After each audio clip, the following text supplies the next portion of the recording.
Imagine a world where your daily bread ration is decided by your genetic score. Picture entire cities where speaking your native language is a state crime punishable by immediate relocation to a re-education camp. Consider a global empire built on whispers and silence, where millions vanished without a trace, their existence wiped from official records.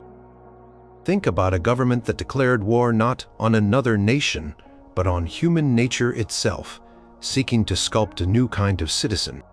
In the silent empire of Mittelfrika, census takers counted units of rubber and diamonds, but official population figures for its indigenous inhabitants simply read, sufficient for labor. Under the pan-European hegemony, school children in Paris and Warsaw learned German history as their own, their local heroes replaced by Prussian generals. The global Soviet Internationale decreed that all art must serve the revolution, leading to the public burning of bourgeois paintings and novels in every major city under its control.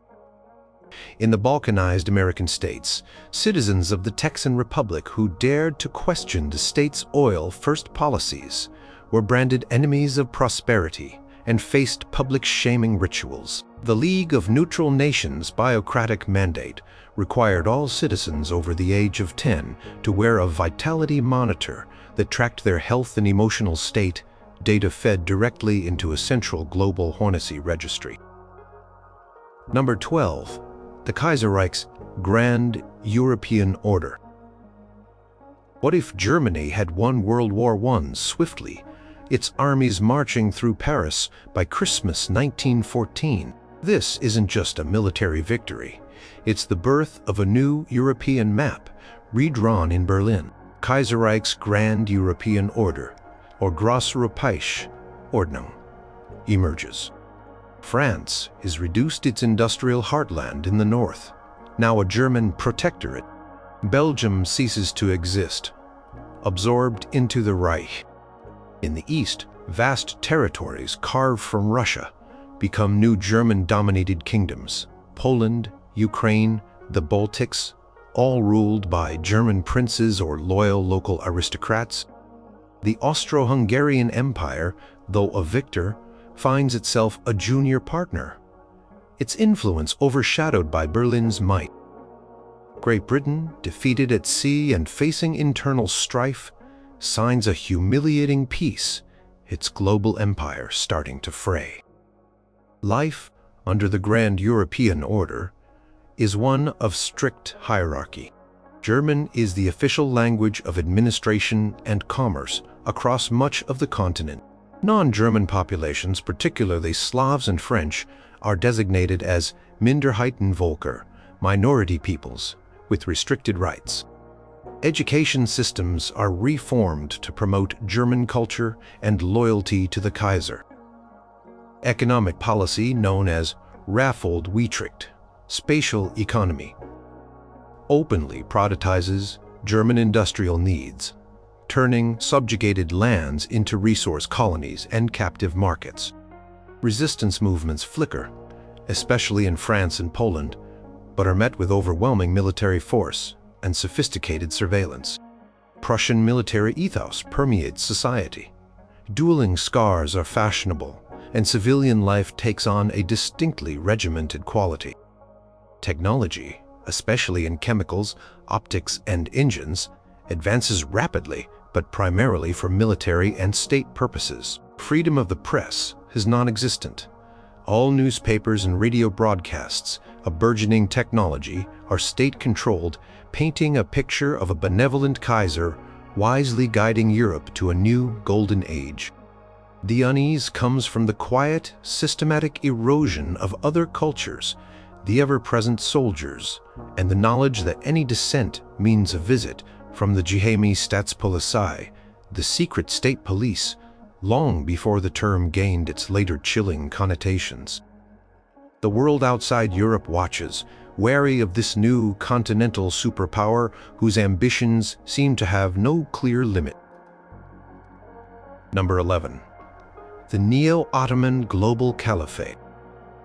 Imagine the Ottoman Empire, the sick man of Europe, not collapsing but experiencing a stunning revival, fueled by a Central Powers victory in which they played a more significant, religiously charged role.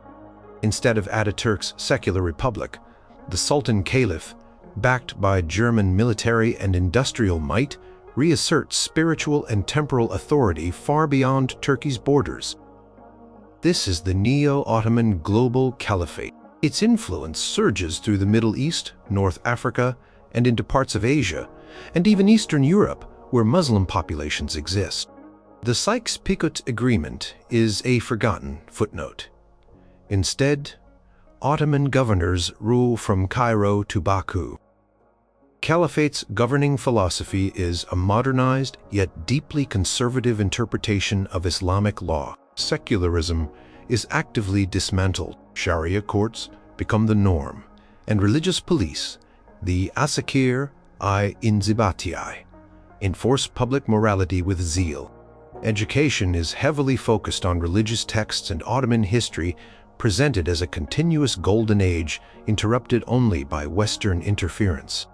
Arabic script replaces Latin alphabets where they had begun to spread.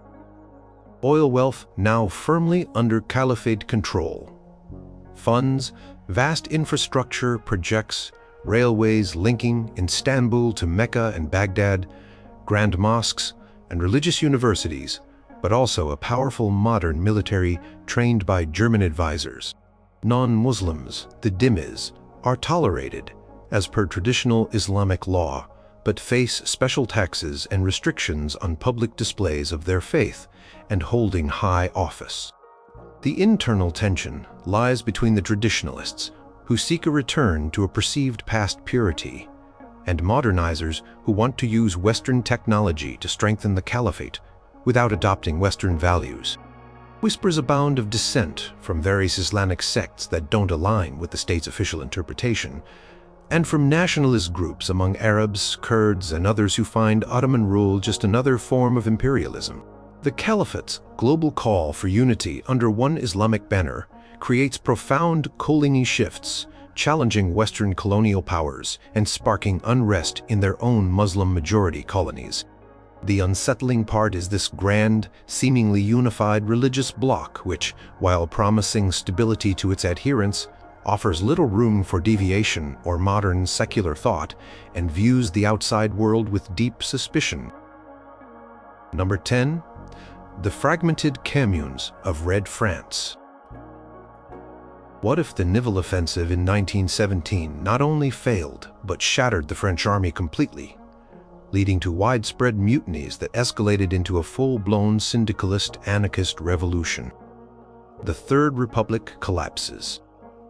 In its place arise the fragmented communes of Red France. There's no single central government. Instead, major cities and industrial regions declare themselves autonomous communes, run by workers' councils, consuls ouvriers, and local militias. Paris, Lyon, Mars, Saint-Étienne, each becomes a self-governing entity, theoretically allied in a loose federation of French communes, but often fiercely independent and suspicious of its neighbors. The ideology is one of direct democracy and worker control, inspired by thinkers like Georges Sorel and Ferdinand Pelloutier. Factories are seized by their workers. Land is collectivized. Money is often abolished within communes, replaced by labor vouchers or systems of barter. The tyranny of the bourgeois is overthrown, but a new, often chaotic form of local control emerges. Each commune has its own Red Guard to defend its revolution and enforce its specific interpretation of syndicalist principles. This leads to constant, low-level conflict between communes with differing views on governance, resource allocation, or ideological purity. The unsettling aspect is the sheer instability and unpredictability. Travel between communes can be dangerous, requiring permits from multiple councils. Food distribution without a national infrastructure becomes a major problem, leading to hoarding and intercommunal raids. Intellectuals and artists who don't conform to the prevailing proletarian aesthetic are denounced or re-educated in work brigades. While the dream is liberation, the reality for many is a landscape of paranoia, scarcity, and localized despotism. Germany, having won the war on other fronts, watches this internal collapse with satisfaction, occasionally intervening to support one faction against another, ensuring France remains weak and divided. The world sees a once great power descend into a patchwork of struggling, often warring microstates, a grim testament to revolution gone astray. Number 9. The British Empire's Council of Eugenics. Picture a scenario where Britain, though nominally on the winning side of a horrifically costly WW, is so traumatized by the loss of life and the perceived degeneration of its power that a radical new movement gains power. This movement, composed of prominent scientists, intellectuals, and concerned aristocrats, argues that the empire's survival depends not on democracy, but on scientific management of its human resources. Thus, the British Empire's Council of Eugenics is quietly established, gradually supplanting parliamentary democracy. The king remains, but real power shifts to this unelected body of experts. Council's mandate is to improve the racial stock of the British people and ensure the efficient governance of the empire. Compulsory health examinations become universal. Citizens are classified based on perceived genetic fitness, intelligence tests, often culturally biased, and physical attributes. Grade citizens are encouraged to reproduce, offered state bonuses, and privileged access to housing and education. C-grade and D-grade individuals face restrictions on marriage and reproduction, and may be sterilized, often involuntarily, for the good of the empire. Immigration policies become fiercely selective, favoring desirable Northern European stock. Colonial subjects are, by default, considered genetically inferior and subject to even harsher controls, their lands managed for maximum resource extraction with minimal concern for their well-being. Education focuses on physical fitness, imperial duty, and biological responsibility. The arts and humanities are downplayed in favor of science and engineering. Dissent is pathologized as a sign of mental instability or genetic defect. The unsettling core of this government is its cold, clinical approach to human life, the reduction of individuals to their biological traits, and the quiet, bureaucratic horror of state-enforced eugenics. It's a society draped in the Union Jack, speaking the king's English, but underpinned by a chillingly detached and discriminatory ideology, all in the name of progress and imperial preservation. Number 8. The Holy Tsardom of Rus, Siberia. Imagine the Russian Revolution takes a different turn. The Bolsheviks are defeated, but not by liberals or moderate socialists. Instead, a fiercely nationalistic, ultra-Orthodox, and monarchist faction of the White Army, perhaps after a longer and even more brutal civil war, consolidates power, but only over a vast territory stretching from the Urals eastward, forming the Holy Tsardom of Rus, Siberia. Western Russia is lost, fragmented, or under German influence. This new tsardom, forged in blood and religious fervor, is led by a Menek, mystically inclined figure claiming a distant Romanov lineage or divine anointment, crowned as the new Tsar. The state ideology is a potent mix of Russian orthodoxy, pan-slavism of a particularly exclusionary kind, and autocratic rule. The church is not just influential, it is the state's spiritual and administrative backbone. Priests and monks serve as local officials and enforcers of moral codes. Heretics, atheists, and Judeo-Masonic conspirators, a common trope in their propaganda, are relentlessly persecuted. Jews, Muslims, and other minorities face forced conversion or expulsion to special zones of contamination. Education is entirely religious, focused on scripture, lives of saints, and a heavily mythologized version of Russian history. Science is viewed with suspicion unless it directly serves the military or can be reconciled with dogma. The Tsardom is expansionist, viewing itself as the Third Rome, destined to reclaim lost Russian lands and ultimately purify the world. It cultivates a siege mentality, portraying itself as a bastion of true faith against a decadent, godless West and the heathen East. The secret police, the sacred guard, are ubiquitous, their methods brutal. The unsettling nature comes from its fanatical intolerance, its medieval mindset armed with 20th century weaponry, often remnants of WWI or crude local manufactures, and its complete rejection of enlightened values. It's a dark, brooding power, isolated and deeply paranoid, where faith is law and the Tsar's word is God's. Number 7. The Global Communes Directorate. This isn't just the Soviet Union.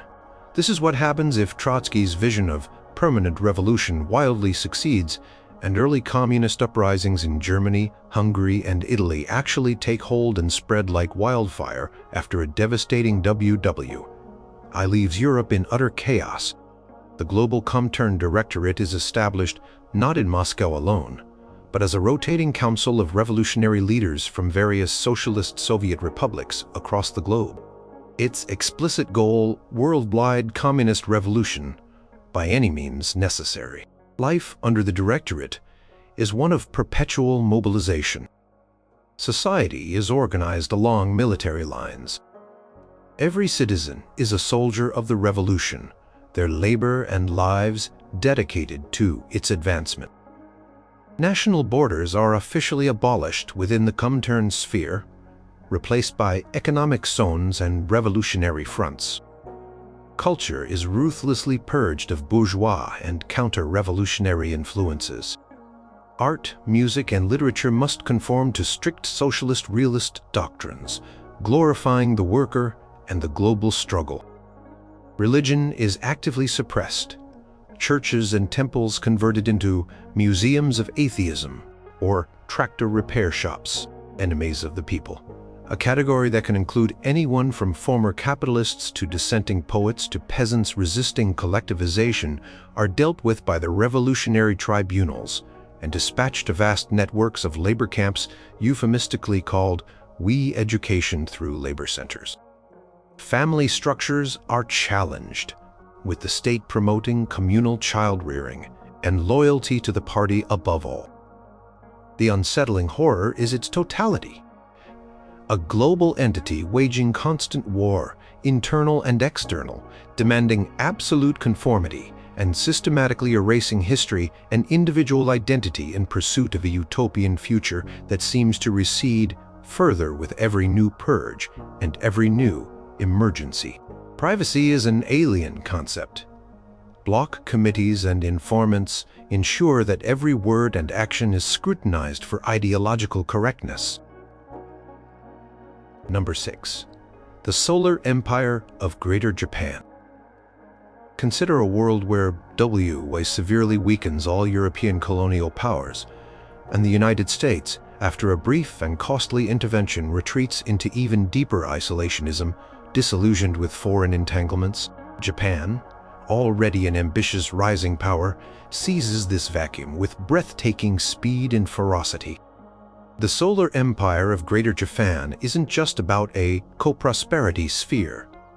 It's a direct, brutal, and divinely ordained imperium, stretching from Manchuria and China deep into Southeast Asia, the Pacific Islands, and perhaps even touching Australia and India.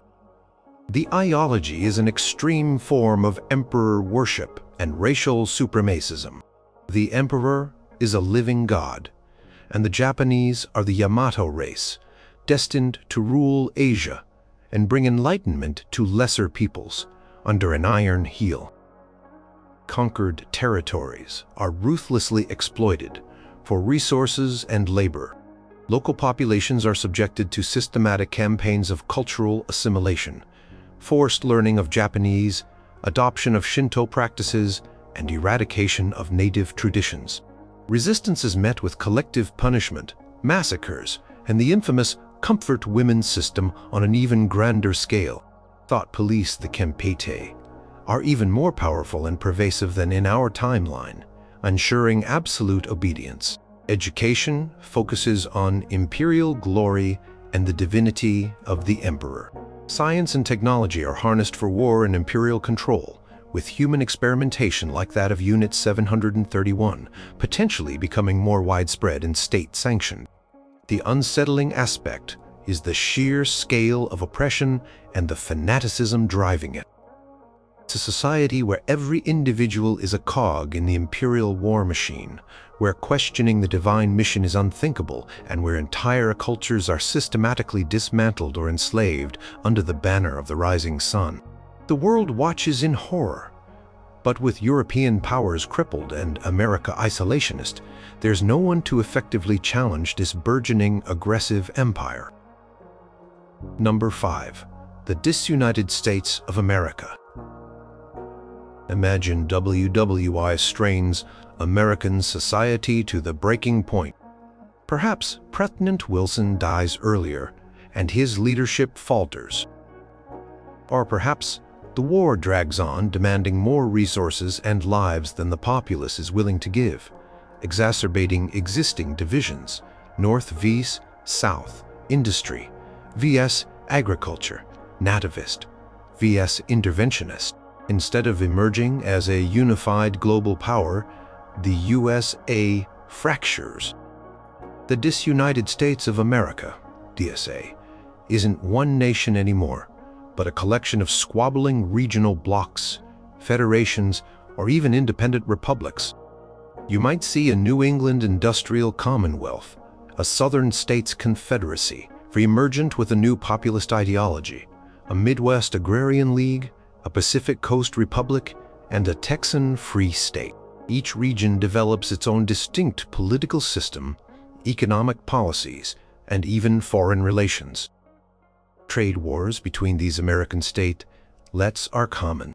Border skirmishes erupt over resources like water or mineral rights. Ideologies diverge wildly.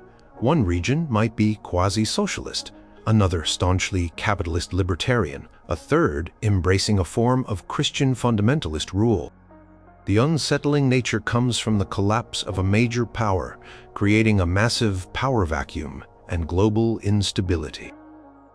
The American dream becomes a fragmented, contested memory. Citizens might need internal passports to travel between regions. The once mighty U.S. military splinters, its equipment falling into the hands of various regional militias. European and Asian powers might try to play these American states off against each other, seeking influence or resources. It's a vision of a dream turned sour, of unity lost, leading to a continent of simmering resentments and arrested development, a far cry from the beacon of democracy it once aspired to be. The world becomes a much more dangerous place without a stable, unified America. Number 4. The Global Directorate of Neutral Powers. What if the devastation of WWI is so absolute, affecting victors and vanquished alike to an unprecedented degree, that the few remaining powerful neutral nations, perhaps a strengthened Scandinavia, the Netherlands, Switzerland, and a few South American countries, step into the void? They form the Global Directorate of Neutral Powers, not out of ambition, but out of a perceived necessity to prevent humanity from destroying itself. Their motto: order through objectivity. The Directorate is run by a council of guardians, chosen for their perceived impartiality, scientific expertise, and commitment to pacifism. Their governance is based on cold, hard data and rational management of global resources and populations. National sovereignty is severely curtailed. The Directorate's peacekeepers, a highly advanced emotion-suppressed police force, enforce demilitarization and resolve disputes. The unsettling aspect is its benevolent tyranny. They implement global eugenics programs not out of malice, but as a logical solution to overpopulation and hereditary defects that they believe contribute to conflict. Reproductive licenses are required based on genetic profiling and psychological assessments. Emotional displays are discouraged as irrational. Culture is standardized to promote global understanding, leading to a bland, homogeneous global society. Surveillance is total, through advanced technology, all in the name of preventing crime and dissent. Children are educated in sterile, standardized institutions that emphasize logic and conformity. While there's no overt brutality, the directorate's rule is profoundly dehumanizing. It's a world without war, but also without passion, diversity, or true freedom. A perfectly managed, perfectly soulless global society, where the human spirit is quietly, efficiently, and rationally extinguished for the sake of peace. Number 3. The Austro-Hungarian People's Harmony Federation. Instead of collapsing, the Austro-Hungarian Empire, facing existential threat during WWI, undergoes a radical internal reform. Emperor Karl I, or a successor, implements a plan for a People's Harmony Federation, a desperate attempt to preserve the multi-ethnic state. On paper, it looks progressive. Each major ethnic group, Germans, Hungarians, Czechs, Poles, Croats, etc., gets its own national canton with cultural autonomy, language rights, and local governance. The empire is rebranded as a mosaic of equal peoples, united under the Habsburg crown. The unsettling reality is a meticulously managed system of ethnic segregation and control. While each canton can use its own language and foster its own culture, interaction between cantons is heavily restricted and monitored. Cultural purity inspectors ensure that cantons don't contaminate each other. Mixed marriages are discouraged, sometimes forbidden. Movement between cantons requires permits and justification. The central imperial government in Vienna, still dominated by a German-speaking bureaucracy, pulls the strings, ensuring no single group becomes too powerful or develops secessionist ideas. Economic policy is designed to create interdependence, but also to prevent any one canton from becoming self-sufficient. Education within each canton glorifies its own culture, but also instills loyalty to the emperor and the harmony concept. Dissent is framed not as political opposition, but as a threat to inter-ethnic peace, leading to swift repression by the multi-ethnic imperial gendarmerie. It's a gilded cage, superficially tolerant and diverse, but in reality a deeply stratified, stagnant society where true individual freedom and intercultural fusion are impossible. The harmony is enforced, artificial and brittle, creating a quiet, simmering resentment beneath a veneer of imperial order and colorful folk costumes. Innovation suffers as ideas struggle to cross the carefully constructed internal borders. Number 2. The Silent Kingdom of Congo-Sudan, German Mittelfrika maximized. Imagine a decisive German victory in WWI leads to the full realization and expansion of its Mittelfrika colonial ambitions. This isn't just a collection of territories. It's a vast, consolidated supercolony, the Silent Kingdom of Congo-Sudan, stretching from the Atlantic to the Indian Ocean, ruled directly from Berlin through a ruthless corporate state entity, the Deutsche Zentralafrika Gesellschaft, DZAG. Kingdom title is purely nominal, perhaps with a figurehead African monarch for show, but all power rests with German administrators and industrialists. The unsettling horror of the Silent Kingdom is its opacity and the scale of its exploitation. It becomes an information black hole. Few outsiders are allowed in. Journalists are banned. All communication is controlled by the ZAG. Its purpose is singular: the extraction of resources, rubber, diamonds, copper, ivory, tropical hardwoods, and agricultural products on an unprecedented labor, using forced indigenous labor. The indigenous populations are not considered citizens or even fully human in many internal DZAG documents. They are labor units managed with brutal efficiency. There are no schools, except for basic instruction for overseers, no hospitals, except for German personnel, no rights. Resistance is met with overwhelming force, often preemptively, by the DZAG's private army, the Schutztruppe Mittelafrika, notorious for its scorched earth tactics. Villages are forcibly relocated to work on massive plantations or in mines. Population numbers are unknown, as the DZAG only reports production quotas and profit margins. Rumors leak out through terrified escapees or disillusioned low-level German employees of entire regions depopulated, of horrific punishments for failing to meet quotas, of medical experiments of a land bled white in silence. It's a 20th century slave state, operating with industrial precision, hidden from the world's eyes, its profits fueling the German global machine. The silence itself is the terror. Number 1. The purified human hegemony.